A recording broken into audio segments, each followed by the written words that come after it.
इनका हम सुनने में आ रहा है कि एक और सहाफ़ी को अगवा कर लिया गया है। जो लोग बोलना जानते हैं, जो लोग बोलना चाहते हैं, वो बोलते रहेंगे और लोग उन्हें अगवा करते रहेंगे। लेकिन इस दफ़ा का अगवा जो है नाज़रीन किराम वो कुछ थोड़ा-सा दर्दनाक है। आप पूरा अहवाल जो है वो इस वीडियो में जानिए, इसके ऊपर फिर बाद में बात करते हैं। रात के एक और सहाफ़ी को इस्लामाबाद से वहीद मुराद साहब हैं, 20 साल से जर्नलिज्म कर रहे हैं। इनको रात को इस्लामाबाद से अगवा कर लिया गया है और जब इनको अगवा किया गया तो हमारे एक और सहाफ़ी हैं, वो पीछे गए, जाकर उन्होंने देखा और कुछ वीडियो बनाई। तो फिर उनके पीछे एक डाला लग गया। उन लोगों ने इनको जाकर टक्कर मारी, मोटरसाइकिल समेत इनको गिरा दिया, इसको बहुत टॉर्चर का निशाना बनाया, उसके दोनों मोबाइल फ़ोन छीन लिए, उसकी कनपट्टी के ऊपर पिस्तौल रखा और उसे कहा कि अपना पासवर्ड दो।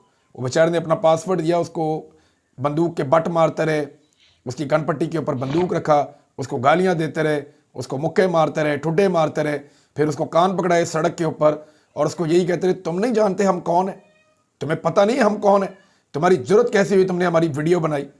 तो नाजरीन, ये सलूक तो मुल्क के दुश्मनों के साथ होता है। ये जो लोग आए थे, क्या ये हमसे टैक्स नहीं लेते? क्या हमें अपने टैक्स से पैसा नहीं देते? क्या ये हमें ठुड्डे मारेंगे? क्या ये हमारी कनपट्टी पे बंदूक रखेंगे?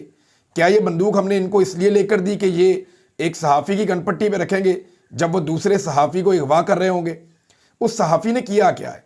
मैं उनके ट्वीट्स देख रहा था, उनकी खबरें देख रहा था। वहीद मुराद साहब बड़े खुले डुले सहाफ़ी हैं और बड़े बैलेंस्ड किस्म के जर्नलिस्ट हैं। उन्होंने सख्त सवालात भी उठाते हैं, एंटी एस्टेब्लिशमेंट सवालात भी उनके होते हैं। उनके आखिरी 10 ट्वीट्स मैंने देखे तो उनमें से 3-4 ट्वीट्स जो हैं वो बलूचिस्तान से, बारंग बलूच से रिलेटेड हैं और जो जुल्म और ज़्यादती पीपल्स पार्टी की गवर्नमेंट्स कर रही हैं, बलूचिस्तान वाली और सिंध वाली, उसके ऊपर उनके वो ट्वीट्स हैं। बल्कि उन्होंने कहा कि बलूचिस्तान की हुकूमत की और सिंध की हुकूमत की हालत वैसी है जैसी इस वक्त आसिफ अली जरदारी की तकरीर आपने देखी है, उसकी हालत है। तो हालात तो वाकई ऐसे ही हैं कि वहाँ पे भी पकड़ के खड़ा किया हुआ था और हुकूमतों को भी पकड़ के खड़ा किया हुआ है और इनसे जो दिल करता है पुतली तमाशा चल रहा है, इनसे काम लिया जा रहा है। एक और सहाफ़ी को अगवा कर दिया गया। मैं बार बार सहाफ़ियों से ये बात कहता हूँ और आज फिर कहता हूँ, आपका नज़रिया कुछ भी है, आपकी सोच कुछ भी है, आप किसी को अच्छा समझें बुरा समझें, ये आपकी अपनी अप्रोच है, लेकिन आज़ादी इजहार राय के लिए इकट्ठे हो जाइए। मिलिट्री एस्टेब्लिशमेंट जिस तरह से कुचल रही है आज़ादी इजहार राय को, उसके खिलाफ इकट्ठे हो जाइए, वरना बारी बारी सबकी बारी। मैं ये बहुत पहले से कह रहा हूँ और ये मैंने तब नहीं कहा जब मुझे मार नहीं पड़ी थी। मैंने अच्छी खासी मार पड़ने के बाद भी ये बात कही और मैं आज भी ये कह रहा हूँ, मैंने अपने हिस्से की मार खाई, बल्कि शायद उससे ज़्यादा खाई है। लेकिन सारे ये मार नहीं खा सकते, मुझे पता है, लिहाजा सारे इकट्ठे हो जाओ अगर इस मार से बचना है तो। आज जिनको तमगे पहनाए जा रहे हैं ना, इनको भी एक दिन मार पड़नी है। ये आप मेरे से लिख के ले लें और ये क्लिप निकाल के उस दिन आपने चलाना है कि इनको मार पड़ रही है। तो इसलिए मैं कहता हूं कि सारे इकट्ठे हो जाओ, आज इकट्ठे हो जाओ, वरना बारी बारी सबकी बारी।